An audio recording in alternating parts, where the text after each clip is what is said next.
بسم اللہ الرحمن الرحیم نحمدہ و نصلی علی رسولہ الکریم۔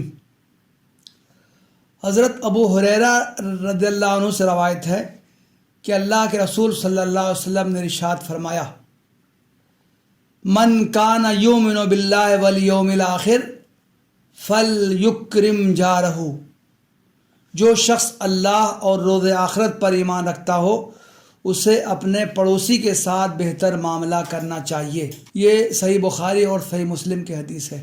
اس میں پڑوسی کے ساتھ اچھا برتاؤ کرنے کو ایمان کی علامت قرار دیا گیا ہے۔ دوسری حدیث میں جو اسی مضمون کی ہے، کہا گیا ہے کہ جو شخص اپنے پڑوسی کے ساتھ اچھا برتاؤ نہ کرے وہ مومن نہیں۔ آپ صلی اللہ علیہ وسلم نے 3 مرتبہ فرمایا، واللہ لا یؤمن، واللہ لا یؤمن، واللہ لا یؤمن۔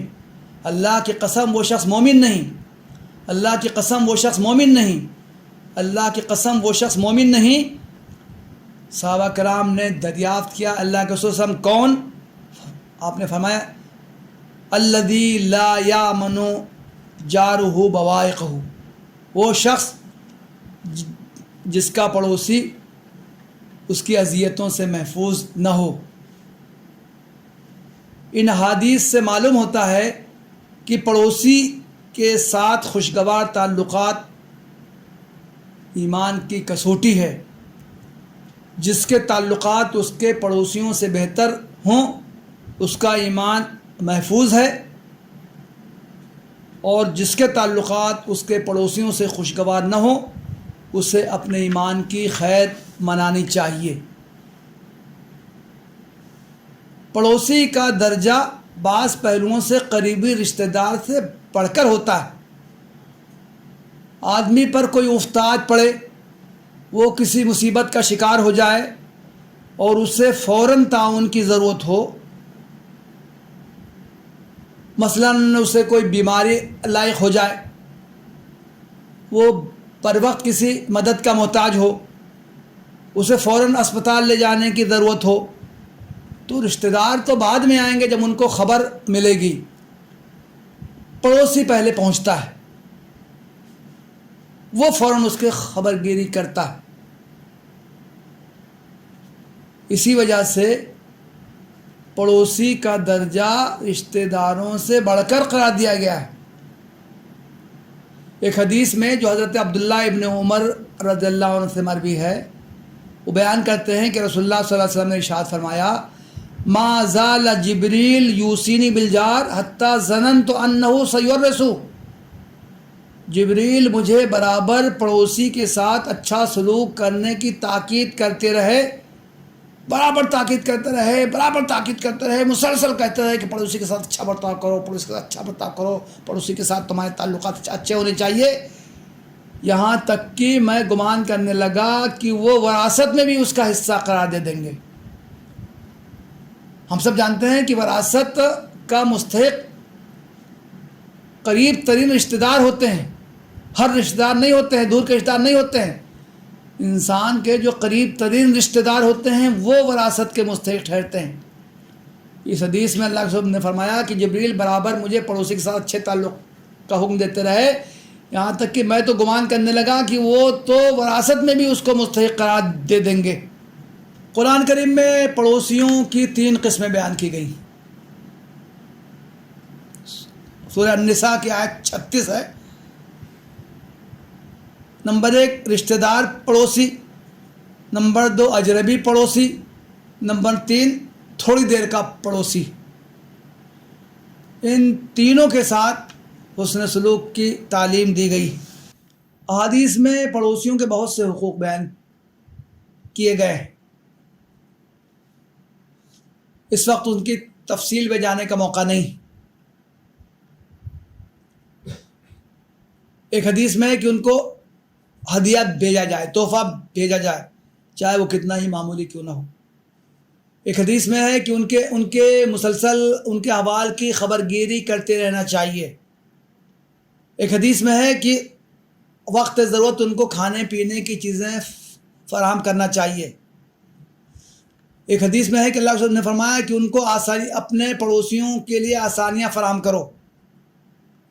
ایک حدیث میں ہے کہ آپ نے فرمایا کہ اپنے پڑوسیوں سے اذیتوں کو دور کرو، ان کو کسی بھی صورت میں تکلیف میں مبتلا نہ کرو۔ حدیث میں اور بھی دوسری بہت سی صورتیں بیان کی گئی ہیں پڑوسیوں کے ساتھ اچھے تعلقات کی۔ مثال کے طور سے ایک حدیث میں کہا گیا ہے کہ گھر میں کچھ پکے تو پڑوسی کے ہاں کچھ بھیجو، زیادہ نہ ہو تو شوربہ ہی پڑھا لو، شوربہ ہی بھیجو۔ حدیث کے الفاظ ہیں لا تحقرن جارۃ لجارتها ولو فرسن شاۃ، کوئی پڑوسن کسی دوسری پڑوسن کے بھیجے گئے تحفے کو حقیر نہ سمجھے، چاہے وہ بکری کا کھر ہی اس نے کیوں نہ بھیجا۔ دونوں پڑوسیوں کو تلقین کی گئی۔ ایک طرف کہا گیا ہے کہ ایک شخص کو اپنے پڑوسی کے پاس کچھ نہ کچھ بھیجنا چاہیے، چاہے جو بھیج سکے، اس کی جو حیثیت ہو، معمولی سے معمولی چیز بھی بھیج سکتی ہے۔ دوسری طرف پڑوسی سے کہا گیا ہے کہ تمہارے پاس کوئی چیز تمہارے پڑوسی کی طرف سے آئے تو تم اس کو حقیر نہ سمجھو، چاہے جتنی معمولی چیز آئے اس کو حقارت سے نہ دیکھو بلکہ خوش دلی سے اس کو قبول کرو۔ ایک حدیث میں کہا گیا ہے کہ اگر پڑوسی دیوار میں کوئی کیل ٹھونک رہا ہو، دو پڑوسیوں کے درمیان ایک مشترکہ دیوار ہو، پڑوسی دیوار میں کوئی کیل ٹھونک رہا ہو تو اس کو کیل ٹھوکنے سے بھی منع نہ کرو۔ ایک حدیث میں کہا گیا ہے کہ پڑوسی کا یہ حق ہے کہ وہ بیمار ہو تو اس کی عیادت کی جائے، اس کی تیمارداری کی جائے، اس کے علاج معالجہ میں اس کی مدد کی جائے۔ ایک حدیث میں تو آدمی کے اچھا یا برا ہونے کی پہچان بتائی گئی ہے کہ پڑوسی اس کو کیسا سمجھتے ہیں۔ ایک شخص نے اللہ کے رسول صلی اللہ علیہ وسلم سے دریافت فرمایا میں کوئی کام کروں تو کیسے معلوم ہو کہ میں نے اچھا کام کیا ہے یا برا کام کیا؟ اللہ کے رسول صلی اللہ علیہ وسلم نے فرمایا جس کام کو تمہارا پڑوسی اچھا کہے وہ اچھا کام ہے، جس کو تمہارا پڑوسی برا کام کہے وہ برا کام ہے۔ آج کل یہاں مشاہدہ ہے کہ آدمی کے تعلقات اجنبیوں سے اور دور دراز کے لوگوں سے تو خوشگوار رہتے ہیں لیکن پڑوسیوں سے اچھے نہیں رہتے۔ گھر کے باہر نالی، روشن دان، جھروکا، دیوار، بجلی کے تار، کھمبا، چھوٹی موٹی چیزیں تنازع کا سبب بنتی ہیں۔ ہر ایک اپنی چلانا اور اپنی منوانا چاہتا ہے اور دوسرے کو ذرا بھی رعایت دینے پر تیار نہیں ہوتا۔ ایک حدیث میں تو کہا گیا ہے کہ قیامت کے دن سب سے پہلے جس تنازع کا فیصلہ کیا جائے گا وہ دو پڑوسیوں کے درمیان ہوگا۔ ہمیں اندازہ کرنا چاہیے ان احادیث کی روشنی میں کہ پڑوسیوں کے ساتھ تعلقات کی کتنی اہمیت ہے اور اس کو دین میں کتنا اونچا مقام دیا گیا ہے۔ یہ احادیث ہمیں آئینہ فراہم کرتی ہیں جس میں ہم اپنی تصویر دیکھ سکتے ہیں۔ اس آئینے میں اگر ہمیں اپنی تصویر کچھ دھندلی نظر آئے تو ہمیں اسے صاف کرنے اور اسے دلکش بنانے پر توجہ دینی چاہیے۔ وآخر دعوانا ان الحمد للہ رب العالمین۔